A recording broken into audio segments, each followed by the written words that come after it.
Well, it's great to be here again. You know, it's a time, bad day over at Atacama. I think I told something about bad day over Argentina. I did one about bad day on Comet 9P Double 1. And then another one about bad day for the moon when we slammed into the moon. So there's something repetitious with what I'm doing. Trying to get you a clicker. It's a good day today, though. But this one, Did you need the clicker? I'll just use it. Okay. So this one is gonna be different. This is gonna be really, at the end of this, I hope you understand why this is so important. I'm excited by it. Let me first give you a little outline. 4 chapters. Glassy stream field in Chile. What happened? How did it happen? And what are the implications? So that's my plan. This is what I'm talking about. On the Atacama Desert, there are these massive glass fields spread over a broad area, and I'll tell you how big it is.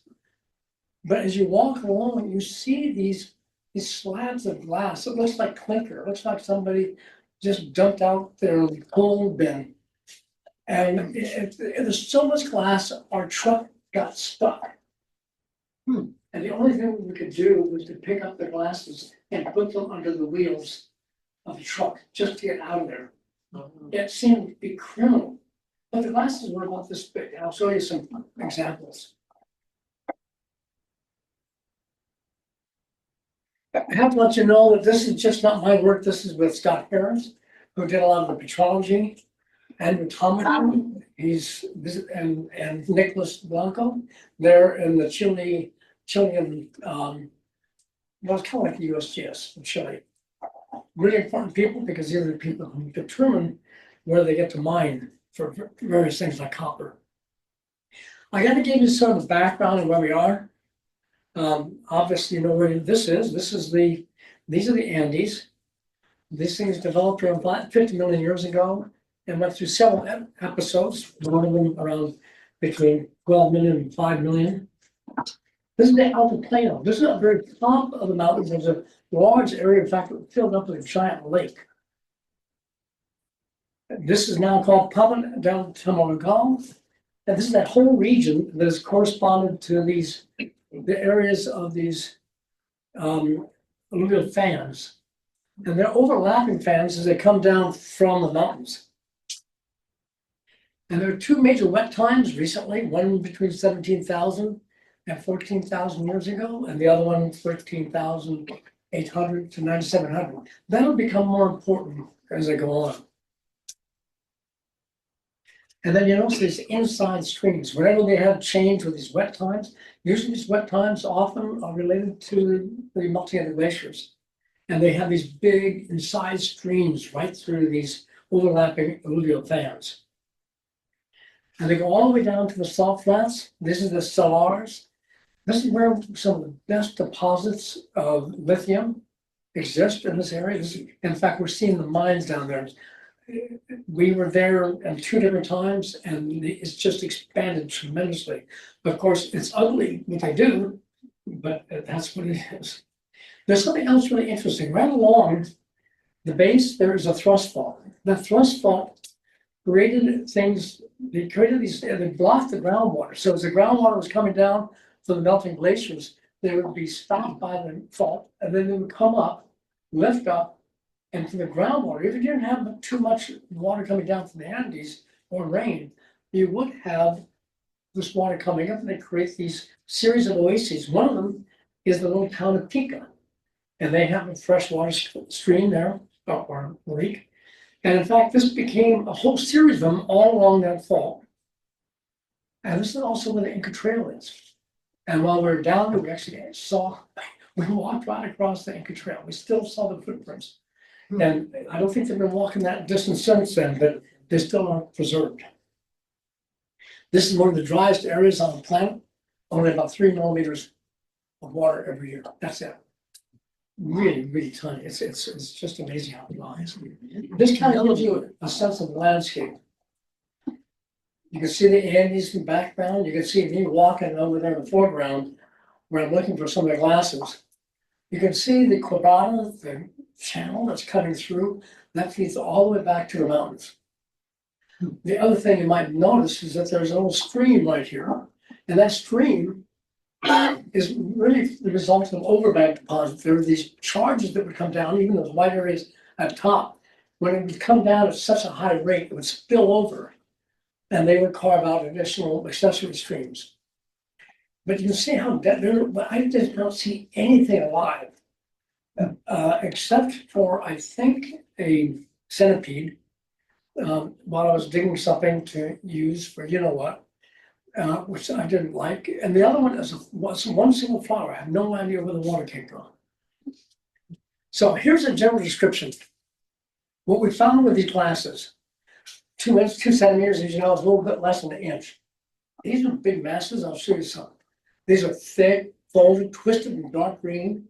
They're thicker glasses, and they're on a whole bunch of different types of terrains, including paleograsses, which I'll show you later on. They're scattered in several areas, and that gives you an example of what it looks like. These are very large pieces spread across. And they were first interpreted as a result of an intense fireball. These are by the friends Blanca and Helmson in Chile, as well as a student named Sebastian Perot. He was the one who went with us into the field in 2018. Then he just concluded that they must have resulted from intense grass fires. I'll describe why they thought that a little bit later. But back in 2022, the group and I together demonstrated the glasses were indeed created by a large, recent, low altitude super bolide, and that's what we're going to be talking about. Let me give you a sense of how widespread this is. There's Pica. This is the lower, there's Pica from the ground off in the distance of the lower left. And this is on the lower elevation of Atacama Desert. It's a paleowetlands groundwater from 14,000 years ago. And these gravel deposits are kind of like a lag deposit. They're just all over the place. They're all the way up to the mountains. On the right is a view from Google Earth. And I want to show you, this is when we first went out there in 2018. To be honest, we knew about this in 2015, but stayed away because we knew some people were working on it. And we decided, well, they should go ahead and do it. But they were the ones who came up and said it was a grass fire. And so when we learned that, we decided we had to get over there and take a look at that, because we saw some samples that didn't make any sense. In 2023, we went back, and this got expanded to that size. Just for scale, this is 125 kilometers long, about 30 kilometers wide. This is about, 90 miles long? Well, better yet, this will give you a lot better idea. That's Boston, that's Narragansett. If this happened here, this whole place would be fried. That gives you the sense of scale. This is what it looks like when you're out in the field in one of the sites we call Nunez. And as you can see in the distance, those little dark patches, those are all fields of glass. It looks like there's only on top of the mountains or on these hills, but in fact, they're not. They're actually also being buried by sands in between. We also see here, this is quite amazing. You see these paleoflora. These are small plants, leaves, and roots.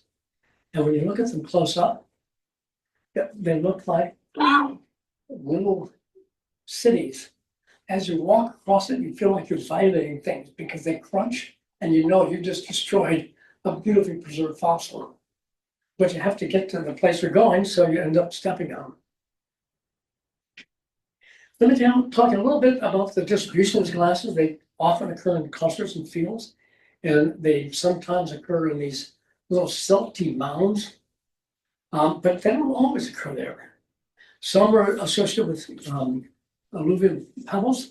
Like there, you'll see a big glassy chunk, and then you'll see all the pebbles around them, which makes you wonder maybe something got excavated. And on contrasting lithology, contrasting types of materials.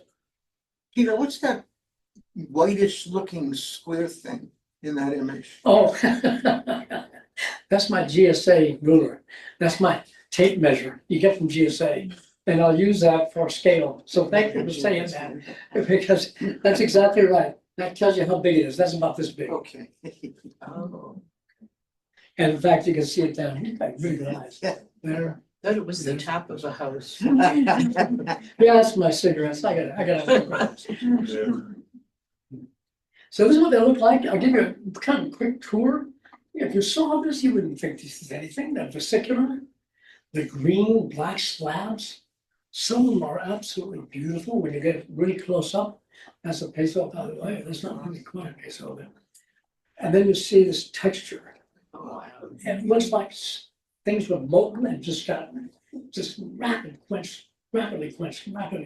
What does rapid quenching mean in that instance? And that means, it means that it was molten and suddenly it flows. That was, you're preserving every little texture of the flow. I'll show you some more of this. It's kind of like suddenly it's hot, molten, and it just rapidly cools. Okay. That's what quench means. The waters are up to about 3 feet across. There's one that's made for scale. Wow. These aren't, if you think about these things being caused by lightning, I like to see the lightning strike to do that. If you look inside, there's a big slab that was cut across. And if you look on that little spot there, you see a beautiful green glass with swirl, or this is just all this swirl, which indicates it was really clean glass. Coca-Cola would be happy to see this quality glass. They have a lot of different morphologies. I'm gonna go through some examples. I just want to show you that there's different types. And the reason I tell you this is because these different types of glasses, different morphologies, tell you something about their placement and how they formed and where they went, where they go. And that's kind of important, especially if you're talking about grass fires, because grass fires aren't going to be tossing things around. So this is one of these are the slabs. You saw this one before. These are the ones we put under the tires of the truck. And we have a sneaky suspicion that these types of glasses may have been formed by radiant heat coming from above. But it's a much more complicated process. They're basically formed in place, and where you see them scattered, we don't know if they were scattered or if this is all because they're animals. I mean, we found a burrow, just the four hooves of a burrow that we dated to 500 years ago. I'll tell you more about the animals and culture later. So this suggests that maybe heat from above. And another, here's one, it's rolled into a ball. This is about this big across. So this one was spinning. After it got melted, it then spun around. Others look like this. This looks like a kneaded bread. If you can get this picture, it just looks like it was molten, it folded over, and then folded over again, and then eventually froze and overlapped into all. It doesn't look real. Nobody was here at the time, so this is a natural process. But also different types of textures, and I find these textures really interesting because they probably tell you something about the formation and quenching, that is the cooling of these environments. And let me just run through a couple examples of this. Here's one where you see these little bulbous extensions. These are probably the places where the melt was still molten and it started cracking and it oozed up and out. But then we ran into these things. These are spires. And there's an upside and downside, which I'll tell you about in a minute. This is on the side that was probably up. At first, we thought maybe these things were bubbles, but we cracked them open, they're solid. So more likely, it was because when this thing hit, it just the rebound sent the glue up and it froze in place on these spires. Or maybe it happened in water, we don't know. I love this one. This one is an example of a piece that first made contact with the surface and then completely rolled over. I'll give you a close-up view of that part there. And if you look at this, you can see this is all quenched. That's where it slid on the ground. It literally folded over like that. And you see the sand that's trapped on it. You see the markings and grasses that had been attached to it at one time. So that's the contact with the surface. And that's the override and that's the quench surface. So this has now been this is upside down. When we found it, it was practically vertical. So it looks like it hit, then rolled up. Then you have things like this. It looks like little grass rice grains. These were actually little individual molten droplets.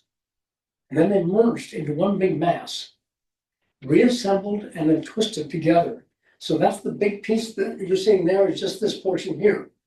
So what you're seeing is where probably this thing eventually hit and it rolled and folded. So this tells you that this is about a 3 or 4 stage process just to create the stuff, and then it's history after that. I like this because this shows you that number one, it had momentum after it contacted the surface, and then it stretched. And if you look carefully, you can see that this side is that beautifully preserved texture. In fact, I think I'll give you a better one, where you can clearly see the flow that was going on while it was cooling down. And then here is where you have the other side, where it's all sort of bubbly. This is where it probably contacted the surface. So it landed, flipped over, and kept on stretching.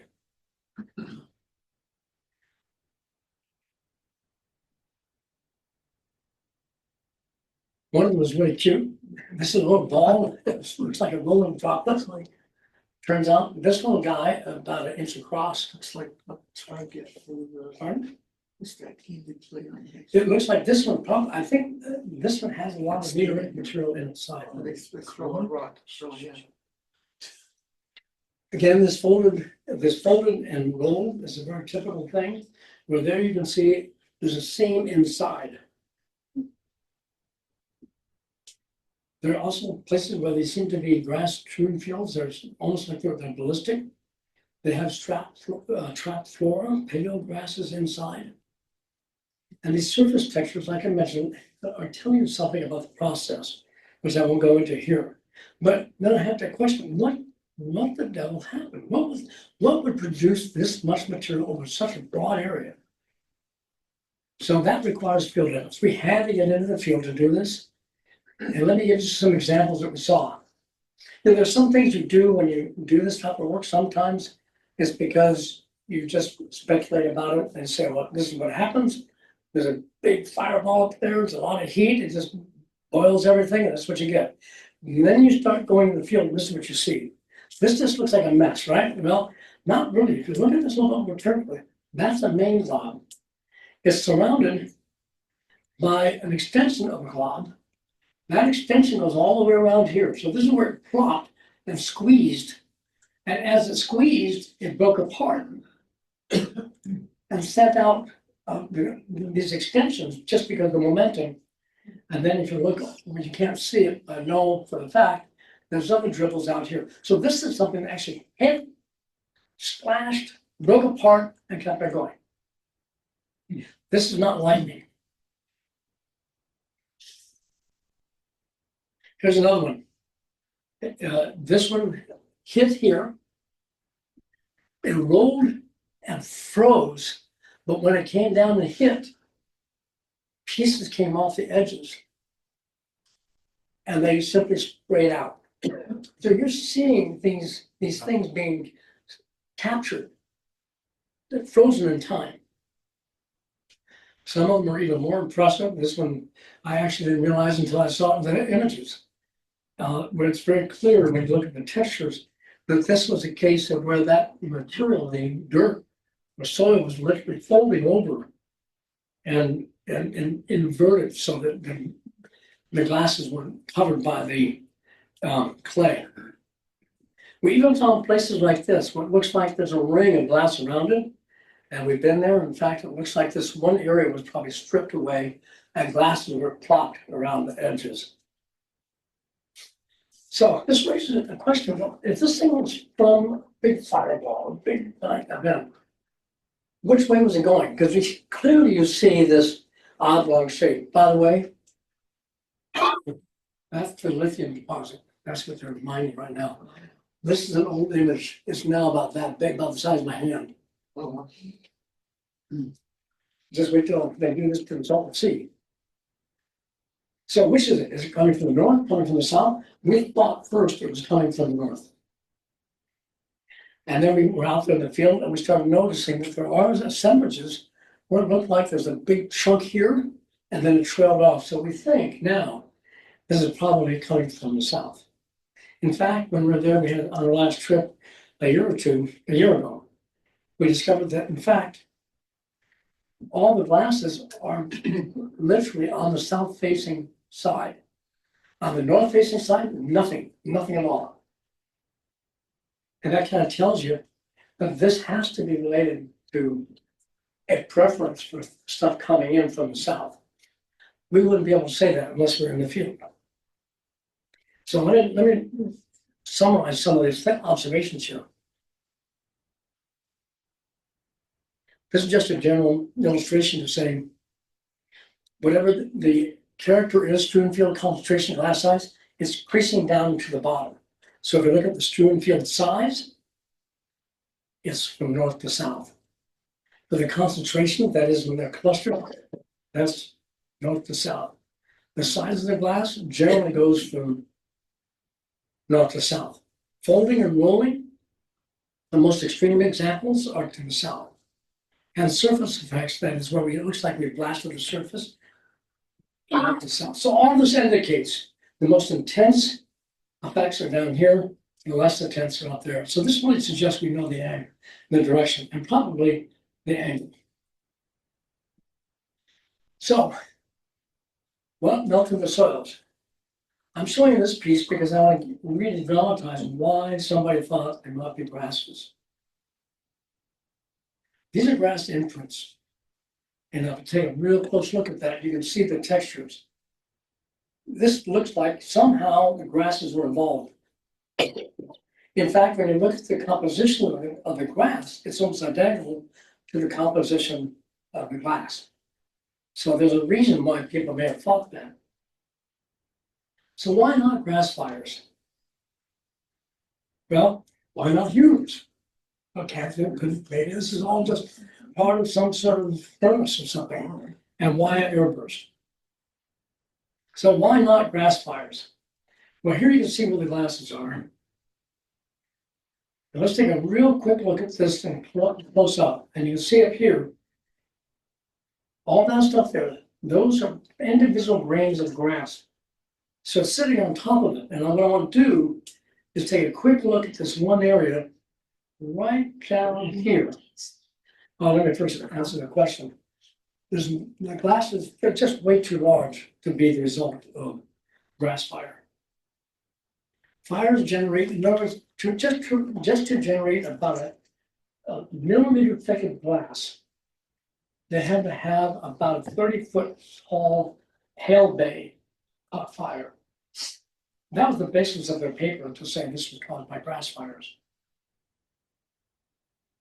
The measured temperatures of the glass were way too high for grass fires, as I mentioned. And the organic mass, the total organic mass that was there was insufficient to count for the total amount of glass. So now we'll take a look at this one piece. And now you can see the grass really clearly. This whole area here is this paleoglass. It's all been fossilized. Some of them actually do apparently have preserved. But when you look at that, here are the glasses, just so you can see what there is. And now we can actually map out there's actually a clay layer in between. So in other words, the glasses were not even in contact with the grass. But the killer information will come later. But what about humans? Why couldn't they do it? Well, we've determined from carbon-14 data, not we, my colleagues have, probably around 11,500 years ago. So, well, could there be humans? Well, the first humans arrived in this area around 14,000 years ago. In fact, we walked and they were occupied in 2 different periods at some of the sites. And we've actually been to these sites. The hunter-gatherers are 12,000 years. So we actually saw their camp. And there are a lot of archaeologists. This is a major archaeological, many papers written about this field area. They've always wondered about the glass, didn't know what to do with it. They just ignored it. But, there was an agrarian settlement that started around 3,000 years ago. And these areas up here, these are actually where they picked up the glasses and used them as outlines for the plots of their plants, for different plants, corn, whatever. And I don't know if you picked up on what's in the lower right. These are geoglyphs. That looks like a bird. I'm not sure what that is, but you see the stipples? These geoglyphs are created by moving, getting rid of all that lag surface, those cobbles that are on top. And simply removing them and just piling up the stones, and you get these patterns. They're very common in this area, and famous. This whole area is very famous. Now, these have been dated to 700 to 1,500 years before present. There was smelting that is forming jewelry, but they're very tiny jewelry, little brass trinkets, basically. So it's not that. The other thing that is really important to point out is the heating was so high, it took a zircon crystal and completely converted it into zirconium dioxide and silicon dioxide, medaillite. And this actually says something. This says that it completely transformed the zircon, and that has a temperature, and that temperature is over 1,700 degrees centigrade. This is nothing that a human can do, at least at this time. And unlike the 9 impact glass layers we found in Argentina, all less than 10 million years, there was no shock material in any of this glass that we found to date. And this was not the surface impact. If this was caused by an impact crater somewhere, we would see the shock material. It's not there. But wait, there's more. There are leftovers from the smoking gun. So was this exploding asteroid? Or was this an exploding comet?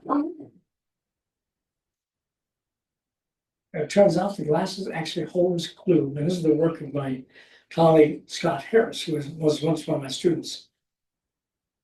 Now, this is getting into some geology, petrology. Some of you will get some of the stuff I'm about to say, but just get this idea that inside these glasses, everywhere, there are tiny meteorite fragments and assemblages of different minerals together. And some of them are nickel-free peritite, and peritite is an alloy of iron and nickel. There's over here is a piece of calcite trapped inside, and that's an alloy of iron and nickel as well. On this side, there's a big glob. That turns out to be something called cubonite.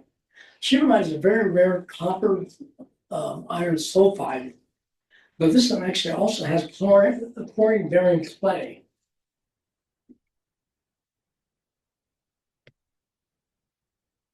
And now that one's up toward the south. This is down in the middle of the field. There we have, again, cubonite, and we also have nickel troilite and bentonite.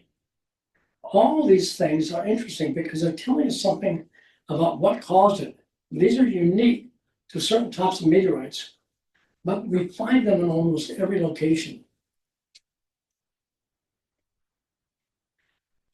We've only found them in the Pika Stroomfield, these combinations of minerals.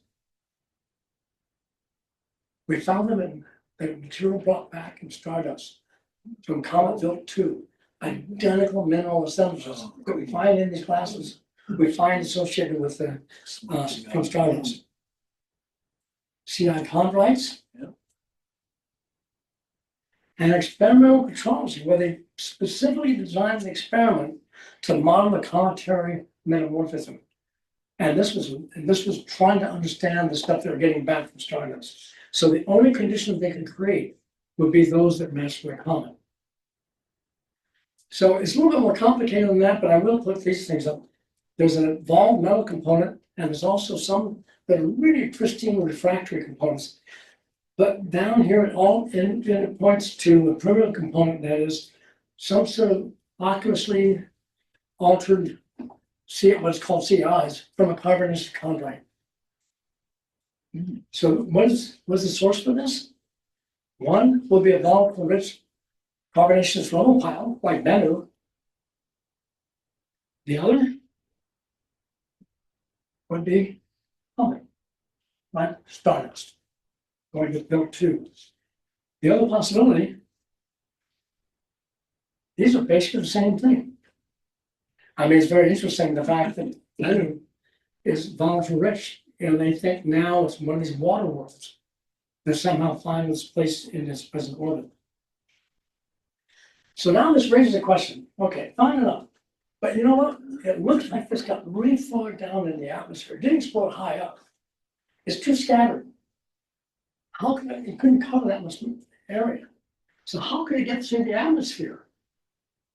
It's a mystery, except it happens on Venus. Let me give you an example. This came from the Magellan mission. I was one of the team members on Magellan. And one of the interesting things were something called splotches, radar splotches. Now, these are not images taken with a photograph. These are actually radar images. So this means that they are telling you what the surface material is like in terms of its roughness. So anything that is a radar white splotch means it's rough. And if it's dark, it's going to be smooth and fine material. And you notice just in this field, there are three of them together, as well as a crater called grounding. I want to march through this because this is kind of important of how the different types of flushes and how they evolve. If you look at this and I march through, you can see something pretty evident. Radar bright splotches, these are the coarser materials. And so how do they form? Well, maybe it's a wind-scoured surface. In fact, if you notice how bright these fractures are when it comes in contact with the area, or perhaps it was blast roughened. In other words, the blast came down and knocked stuff off the slope, roughened up the surface, and that's why we're seeing this backscattering from the radar.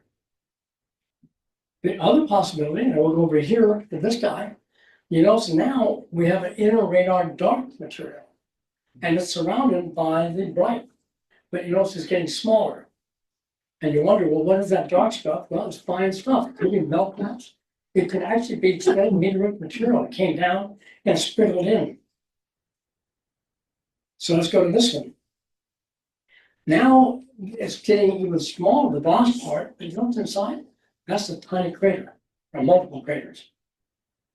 So now in this case, it got all the way down through the dense atmosphere of Venus, got all the way down. It's no longer forming an air blast, it's beginning to form a crater. And that's what we see in the last one. There's a small crater about 8 kilometers across. This means that more energy is now being dumped in the target of the surface rather than the atmosphere. Now, here's the one I like though. Here you begin to understand the process. This was actually a oblique trajectory heading that way. And you notice that there's some bright lines on the other side. That's the wake blast. That's the blast from the wake, from the impact, comes to the atmosphere, sent out a shock wave, and you actually see it on the surface. But what's really interesting is even more interesting is this area right in here. Just notice this dark area surrounding it. We're going to take a closer look at that. And you can begin to see there are lobes. This material is being mobilized. And actually it's being shoved out from the air. And if you look really closely, you can see that the dark material is being piled up against these ridges. Consistent, you can find your own spots, but these are ridges on the surface, and the dark material has been mobilized and just slams up against it and collects. What this is saying is that this thing actually is a case where the trending meteoritic material kept on coming down even after even though there was no object to form a crater. So that, and they generated these extremely strong winds along the initial trajectory. When this was published back in '92, this is something I did. When we did this, that was not the model. Nobody thought this was the case. Everybody thought it was simply exploding in the atmosphere, shocking the surface, and then roughing up and moving. But the idea of the strong winds with a momentum component just wasn't there. So why was this unexpected? Well, the reason is the following. This was a standard model called a pancake entry model. The standard model said it enters, it breaks up, set the shock waves, spread the fragments apart, and once they get small, they encounter the full force of the atmosphere. And so they suddenly stop. So it's either going to form a blast, an explosion, or it's going to create this meteorite stream field if it's a small object. So the initial entry, the spreading fractures develop and they begin to fail as the pressure of the atmosphere builds up. Then they start aerodynamically crushing. And at this point, they begin to explode as a blast, or they disperse as fragments. And if they're small guys, they end up being independent flights of fragments, and these are the meteorite stream fields. Large bodies, though, will come together and they'll form craters like Heroes, and this has a density around 2.67 grams per cc. That becomes important because then you have to ask the question, but we know and we actually suspected that even for Venus. What about a comet? The most likely impact on Venus really will be a comet. Meta and Dimorphos, they have a density of only 1.2. Now that means there's a lot of space in there, or there's a lot of water-rich volatiles. We don't know. We'll probably find out. This mission is going to be coming up. Is going on from the Europeans, the Hera mission. So the question is, what's the difference between a water-rich glob like these guys? Maybe these are possibly 10 comets. Now they're now calling these, by the way, water-rich asteroids, and or basically defining them as water worlds. And why would they do that? Sounds good. It's also a way to get funding. Out of the water. Well, how do you simulate a rubble pile? Here we go. How do you do it? Well, Peter is Smith. this is the thing. This is my little game here. This is the thing I use. And just for scale, if you've ever seen this before, this is a vertical gun range at NASA Ames. And I would be about that tall. I can see through the window. That gives you a sense of scale. So what we do is we put a sheet of paper at the entrance. And as it's coming through, it's going so fast, if it's a glass bead, it completely shatters into a bunch of small pieces. So there's an aluminum plate down there. And then we send that thing through. And it'll come down and simply form this scatter shot. What does it look like? That's what it looks like. But at the time it comes through the chamber, into the chamber, it's really tight. It's like a rubble pile. So that's how you produce it. So one of the things during Venus and during the Magellan mission, I had a question, what happens if you try to do that? And so I said, well, why don't we just start increasing the atmospheric pressure? That was a vacuum. So there we are. It looks like everything's working. The major holes are the result of the pieces that are going through. They're beginning to spread apart. Now we filter out all the fine stuff. Now we're only getting the big chunks. And then I thought, well, what happens if we go all the way up to almost a full bar, that is atmospheric pressure? What happens? You would think there'd just be nothing there, or just spread out? No. Well, first of all, I need to point out those things if you can't see them. That's what we got. Crater. We got a single hole. And when we put solid aluminum, we got what looked like a tiny hole in a deep crater. This was actually armor-piercing artillery. In other words, the gobs of stuff coming behind came in and just kept on hitting behind it, kind of like pushing it forward in a crowd. And so we did one, and we had a little tiny little crater, and then really deep. At this time, I didn't even know what armor-piercing artillery was.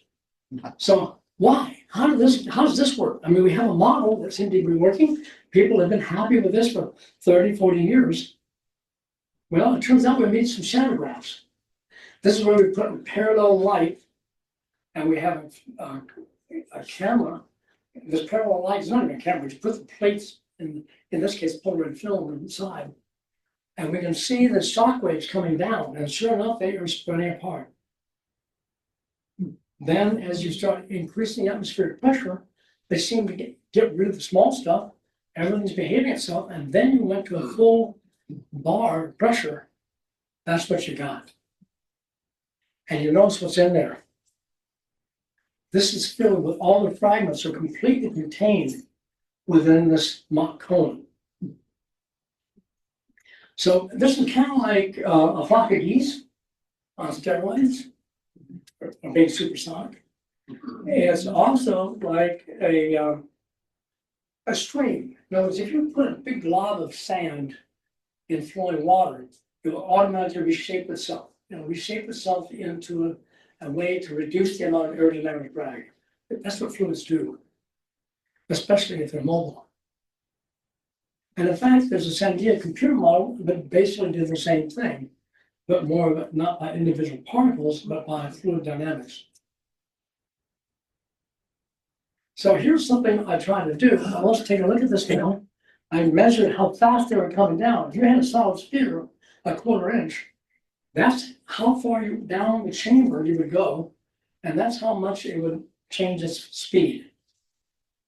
Well, how would this go? How much slower did that get? Well, I went ahead and put in the same data, and this is the disruptive sphere. This is the rubble pile, and that's the theoretical value of what you would expect. Basically, this is doing just as well as a solid sphere. If you took each individual fragments that was in this cloud, what would happen to them? Well, each individual fragment, well, come on, well, that's, oh, there they are. The isolated fragments would come down like that. So that's following what you would expect, where it would slow down very rapidly. So, can this happen in full life? Can this happen in million? How can we demonstrate this? I mean, this was Venus. This was a theoretical paper and experimental paper. Well, it has happened. September 15th, 2007. Oh. This is the first crater to be actually observed by humans. Well, that's no big deal. Well, it is a big deal. The reason is this was not an iron meteorite. This was a stony meteorite, which is fragile. We went down there 2 months afterwards. We talked to the various indigenous people. They told us what happened. They said it came down on fire. It knocked over a llama, actually knocked over a bull, broke its horn, and there's even in the paper that was written, we even described the peak pressure that bull must have felt to fall over. Of course, I think that kind of laughable. Depends on whether it's facing or sideways, but anyway, okay. That's what, yeah, knocked over the bull. That's what you do in college too, So this is, and by the way, what they also saw was this plume of ejecta coming up. A guy riding on his bicycle was actually thrown off his bicycle. A kid with his video camera got down there within 15 minutes and took some incredible pictures of this area. So this was about 2 months afterwards. And this is where this repeat what I said, it was formed by a weak stone meteorite. These are supposed to never form a crater. All the theoretical models said, no, that's not possible. And we know by looking at the material, it was actually molten material and soft material. So this had to be a speed that we estimated on 4 kilometers per second. It didn't explode. The reason we know that, they were monitoring. They never saw an explosion high in the atmosphere. But we know it hit because there's seismic and airways, that were picked up that we can estimate how big an explosion this thing hit, how strong it was when it hit. So our conclusion, it had to be a rubble pile. This is before Bennu, before all these other things. This had to be a rubble pile, and what we saw for Venus explains this. How big of a storm field was that, Pete? There's no stream field. Not at all. No. There were no meteorites found outside this. He asked, how big is the stream field? Well, there's no stream field. He asked anybody, did you see anything? Because the thing was on fire as it came down, which, by the way, things falling terminal speed, they're not on fire. So we asked, did you see anything coming down off the edge? No, I didn't see anything. We looked around, there were no meteorites to be found. All the meteorite material was inside the crater and were broken up. And there's a big mass buried down there too, to this day. Well, there's another experiment that happened earlier to make a leak, Gosh. right? And this one, incredible Hubble images. And again, theoretical models were done. One of the best ones was done by Crawford et al. Dave Crawford was one of my students. He was from Attleboro. And he was at Brown. And he and Mark Boslaw made this calculation that showed how it was able to penetrate using that model. He was the one who developed that model. And then it shot back out like a cannon out of the corridor created by the going through the atmosphere. And then they decided, well, we might think about this about the Earth. What happens if it was a comet? So what they did was to do the model. And sure enough, what they saw was this object didn't just explode, it kept on going down. So why so widespread? Well, one possibility, it broke up high in the atmosphere. But there's a problem, there's not distance. The other is the cometary broke up before entering the atmosphere, like Schwarzman Mach 3. Or perhaps these are the glass forms depending on the type of material that's exposed to the heat. So what happened? Well, we've got now efforts by Boslaw to model this. And here's some of the models he's come up with. You can watch this whole thing expand. And I'm going to point out, that's where it actually explodes, about 2 kilometers above the surface. And it keeps on going. It doesn't just stay there. It comes in with an extremely hot gas. And you notice how turbulent it is. For a sense of scale for this model, that's about 10 kilometers. That won't take care of the problem we have in Chile. So here's another model we decided to look at it much more closely. And you can see the incredible vortices. You get tornadoes inside here. And they roll around with these extreme temperatures enough to be able to heat the surface. So this raises the interesting question, are we dealing with something else? And so his suggestion is that we have this catastrophic breakup, explosion. We then created the surface contact of the jetting, well, the plasma coming down, the hot gas coming down, and then just kept on moving, interacting with the surface. But that would only take care of one spot, right? So one scenario, he said, well, maybe this was a swarm of 6 objects. They all came down and started with a 120-meter diameter object and then cascaded. And in this model, he came up with something that looked like this, over 50 kilometers. This is what we're about to publish. But this was before we went back to look at them again. So we went back, after COVID. I had a suspicion they were wrong. No, the information was wrong, and sure enough, it's wrong. This won't work. Let's run off the implications. I'm gonna run through this one. For example, when's the next one? I gotta get into that order. We're getting close to Halloween. And everybody knows we're a lot of crap full of in the solar system, and these aren't the ones that cross the Earth's orbit. Instead, these would have to be the near Earth asteroids. But there are enough of these guys too. But what about the comets? Where are these? Oh, this gets slower and slower and slower.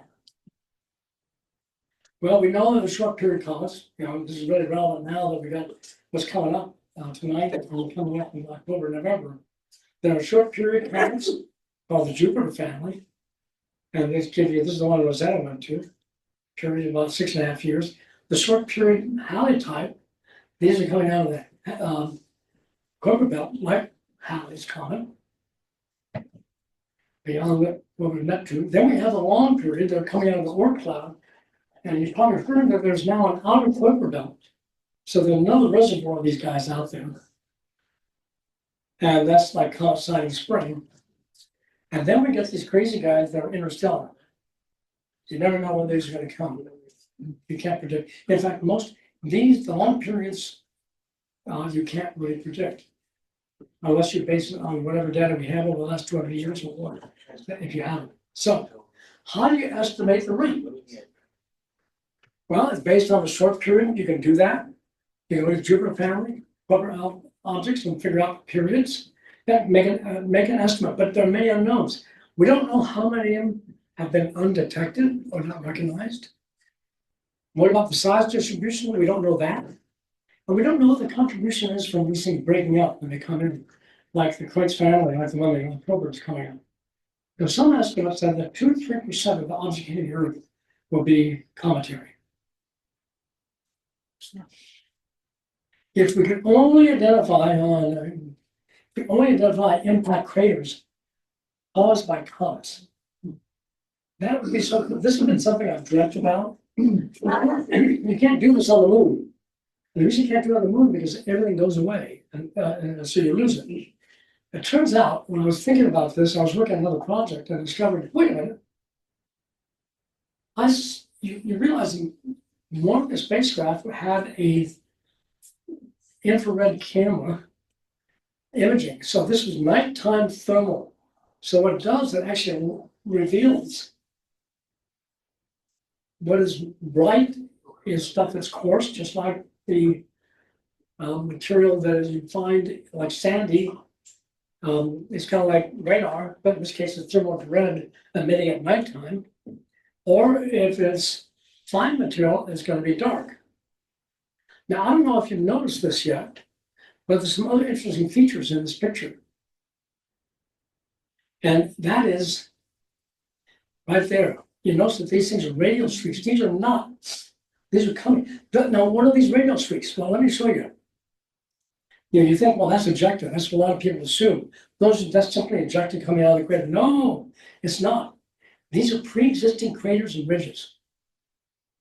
So how do you form these things? Well, this is what this is. There it is. That is not a crater that came out of the crater. That is not an ejecta that came out and formed the crater. That was pre-existing. So what you're really seeing is the effect of a wind. Just like all the other wind streaks on Mars, but this wasn't formed by the wind, natural wind. This was formed by this impact. It can't be a blast. And I'll show you why.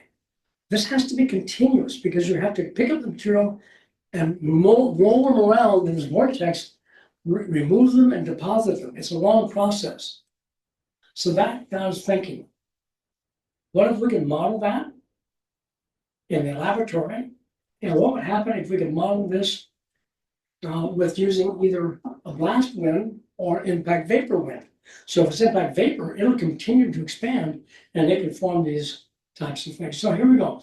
These are pipe cleaners that have been dusted with it has dust on them. So when the shock wave went by, exaggerate that so you can see it.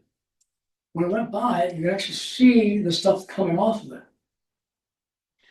In this case, it's blowing out. But then very soon afterwards, what happens to that? It goes the other way. It reverses. That's what a shock wave will do. It'll go push it out, and that comes back in. But what happens if you that's a blast wind. So what would happen if you have vaporization? This is the ejecta curtain. Now that's a vapor plume. This is from a million frames per second camera. So there we have, this is with impact vaporization. I'll run through this just to give you an idea of what goes on. And all I'm showing here is that this is now, everything's blowing out, it doesn't blow back in. That's from vapor. So you can't say this to anybody, you can't publish a paper about this unless you scale up to Mars. And so my student, Stephanie Quintana, actually did about 40 different simulations with a very complex code, where we discovered that the only thing that can produce this would be if the object was cometary and ice rich. And the reason for that is because when it hits and vaporizes, a lot of that vapor is above the surface, so it couples to the atmosphere. You can't even get it with inside the water beneath the surface. That won't do it.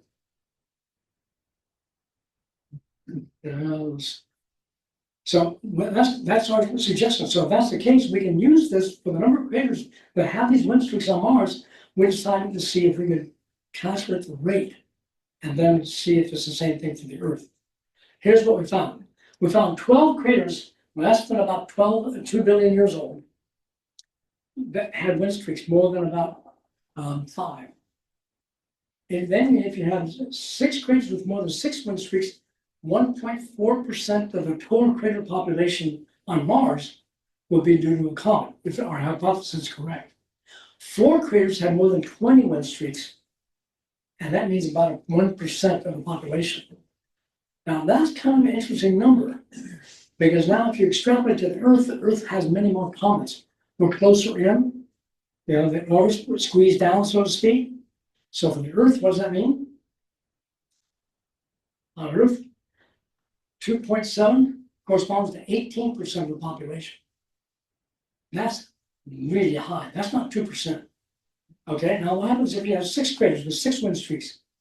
Even if you did 4 craters with 20 winds, that's still 6%. That's a factor of 4 higher than what they predicted before. But more importantly is this.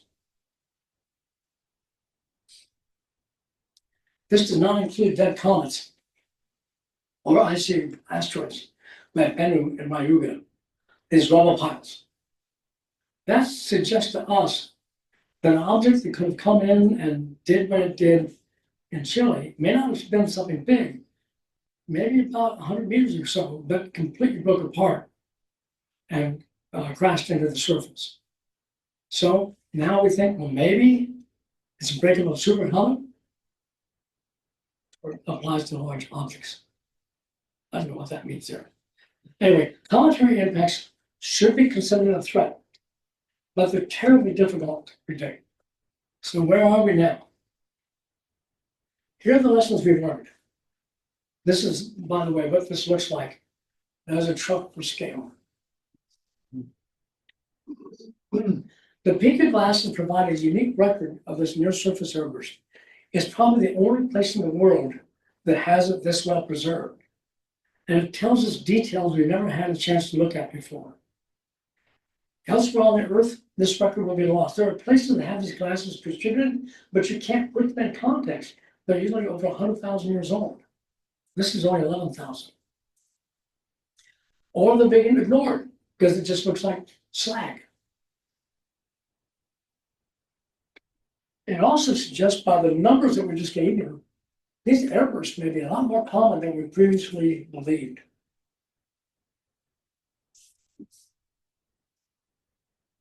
And then it was comets and rubble pile relics of the forgotten threats that we really have to respect.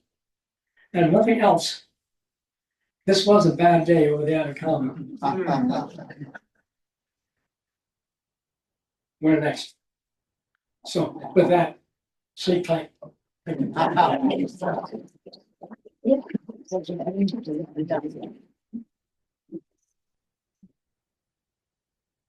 Well, yes, but brain full from that one too. Questions? Dr. Schultz, the geologists that were there from Chile that claimed it was grass fire.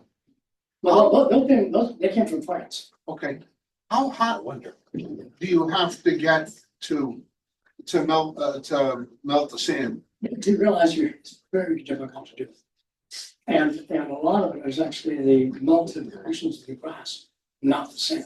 You can't get to that temperature. I don't know what they were thinking. I think I do know what they were thinking. There are areas in Pennsylvania and Wyoming where the areas underground that are still on fire. Those are coal seams. And you have these dripping glasses down there.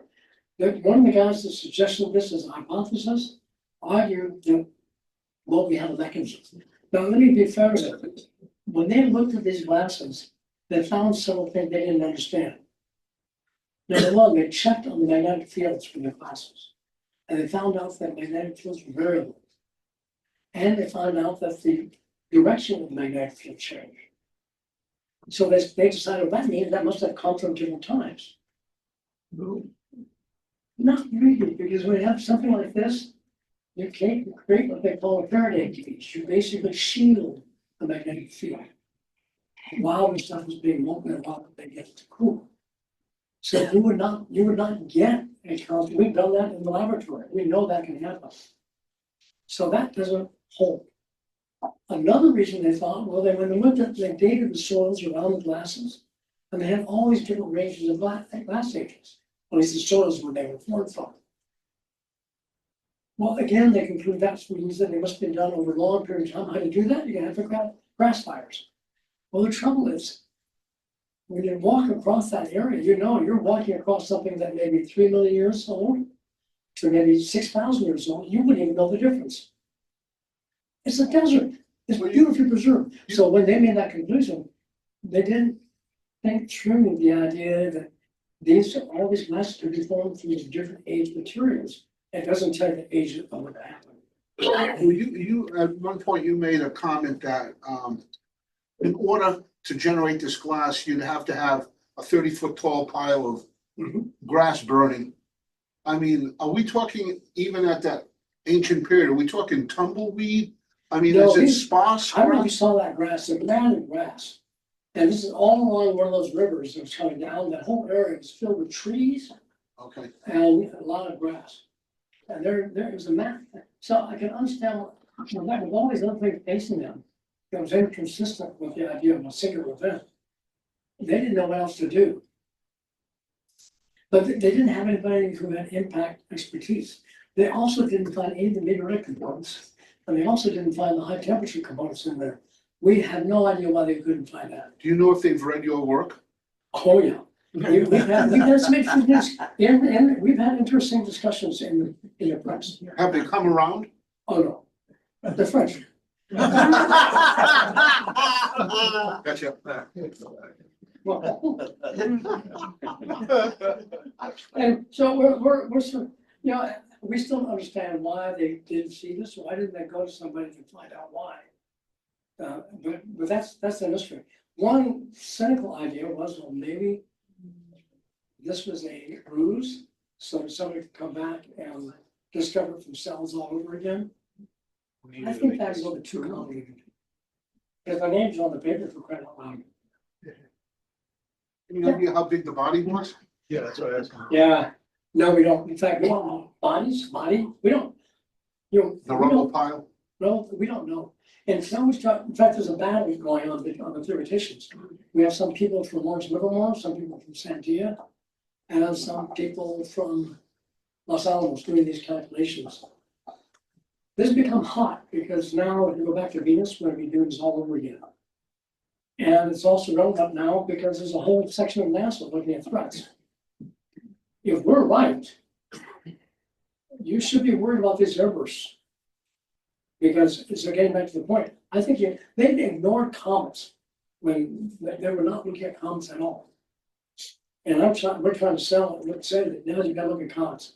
How would you defend against them? You know what we do, they're dark.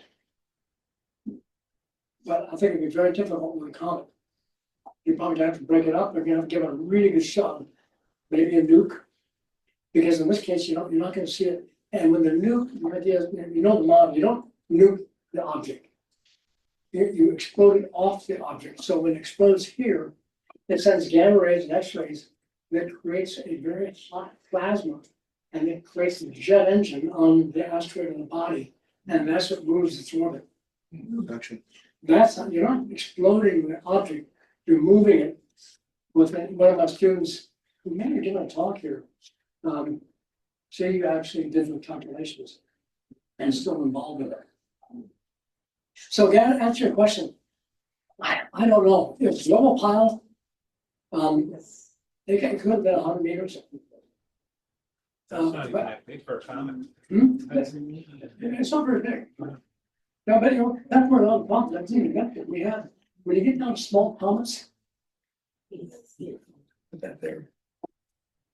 When you look at the distribution function, that is how big they are as a matter of frequency, it turns out that there are different slopes, which means some say a lot more small guys than there are big ones. And so whenever these calculations the calculations I was doing, Those are the big guys. They're forming big craters. If you look at the other ones, they're going, slopes coming up like that. There may be many more there. And if you look at the Quince family type, when they break up, come in, it can be much more. There's no aurora out there, is there? We've got people assembling to observe outside. Oh, I'm sorry, I didn't mean to disturb you. oh, you did. Distracting. No, if they talk with me, I can shut up. Yeah, my bad, but the sky's pretty clear and we have some visitors. Let's do it. Yeah, they're a little early, that's all. Okay, So. that's good. But if you wanna ask me more questions, I'll be happy to answer them. Thank you very much.